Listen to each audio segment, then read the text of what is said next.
અને બહેનોની તાકાત હોય છે. બહેનો સામે જે પડ્યું સમજો કે એનો ખાત્મો, બોલો જોરથી, ખાત્મો થઈ જ છૂટકો. બહેનોની સામે ના પડાય. આ વિપક્ષને સમજણ નથી. વિપક્ષ અત્યારે સામે પડ્યો છે બહેનોની, પણ હવે બહેનો જુઓ એમની તાકાત બતાડે. ગઈકાલે લોકસભામાં ડિલિમિટેશન અને મહિલા આરક્ષણ બિલ પસાર ન થયું.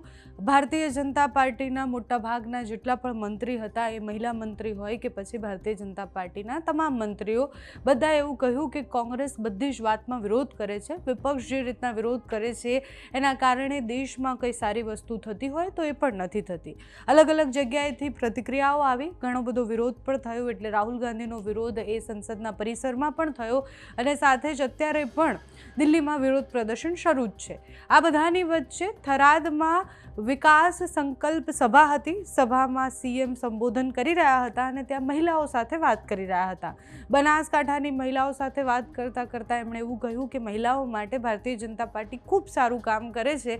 એમણે આ બિલની વાત ન કરી, પણ હસતા હસતા એવું કહી દીધું કે મહિલાની આગળ જે આવે છે, એટલે મહિલાઓ સામે જે પડે છે એ બધાને મહિલા જવાબ આપી દે છે. અને પછી જ્યારે એ હસતા હસતા બોલી રહ્યા હતા ત્યારે ફરી એકવાર વિપક્ષના નેતાઓ પર પ્રહાર કરતા એવું કહ્યું કે બનાસકાંઠામાં તો શંકરભાઈ ખૂબ સરસ કામ કરે છે, બાકી વિપક્ષના કોઈ જ નેતા દેખાતા પણ નથી. એટલે જ્યારે એ સભા સંબોધિત કરી રહ્યા હતા ત્યારે એમણે ચૂંટણી વિશે વાત કરી કે હવે તો કોંગ્રેસના કોઈ પણ નેતા ફોર્મ પણ ન ભરે એવી સ્થિતિ લાવવાની છે. એવી રીતના અહીંયા જીતવાનું છે કે કોંગ્રેસના કોઈ નેતા, વિપક્ષના કોઈ નેતા ફોર્મ ભરી જ ન શકે.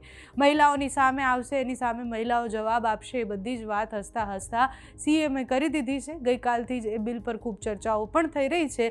ત્યારે ગુજરાતના મુખ્યમંત્રીએ આ બિલ પર શું કહ્યું, સાથે જ મહિલાઓને શું કહ્યું કે કેવી રીતના જવાબ આપવાનો છે તે સાંભળો. તો અત્યારે સ્થાનિક સ્વરાજ્યની ચૂંટણી આખા ગુજરાતમાં છે. એટલે આપણા ત્યાં વાવ થરાદમાં નવો જિલ્લો બન્યો છે.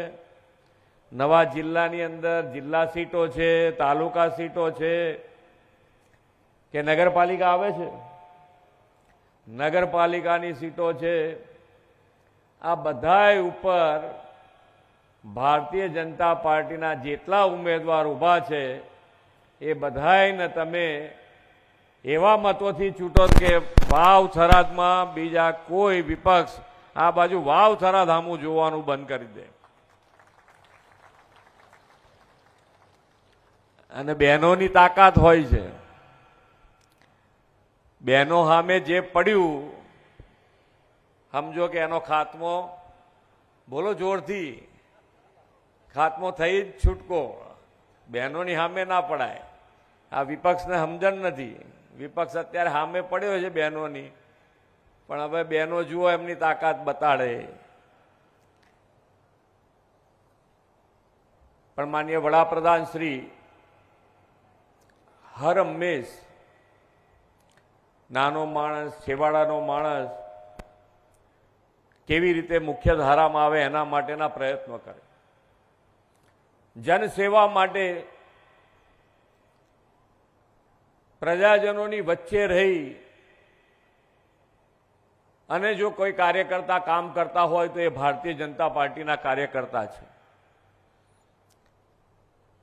ક્યાંક અમારા ધારાસભ્ય ચૂંટાયા હશે, નહીં ચૂંટાયા હોય તો ત્યાં પણ ભારતીય જનતા પાર્ટીનો કાર્યકર્તા પ્રજાજનોની વચ્ચે રહે છે ને એમના કામો કરતો રહે છે.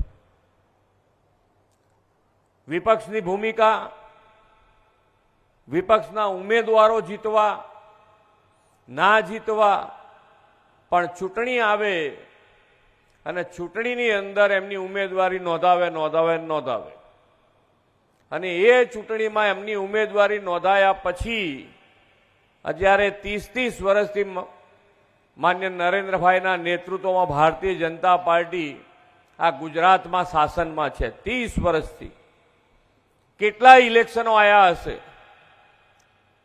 એ બધા જ ઇલેક્શનોની અંદર વિપક્ષના ઉમેદવારો હશે, પણ એ ઉમેદવારો ચૂંટણી પત્યા પછી, હારી ગયા પછી તમારી વચમાં કોઈ દિવસ આયા હોય તો તમારી રીતે લિસ્ટ બનાવજો કે આ ભાઈ કોક દાડો પૂછવા આવે છે. બાકી તો બીજા 5 વર્ષે ફરી કોઈક ઇલેક્શન આવે તારે ફરી પાછા મેદાનમાં આવે ત્યાં સુધી પત્યું. પછી ભારતીય જનતા પાર્ટી એકલી જ મેદાનમાં હોય, કારણ કે ભારતીય જનતા પાર્ટીનો કાર્યકર્તા એ ઇલેક્શન હોય કે ના હોય એ પ્રજાજનોના કામ કરવા ટેવાયેલી પાર્ટી છે. સારી ખોટી કોઈ પણ મુશ્કેલી હોય તો તમારી વચમાં ઊભા રહેવાનું.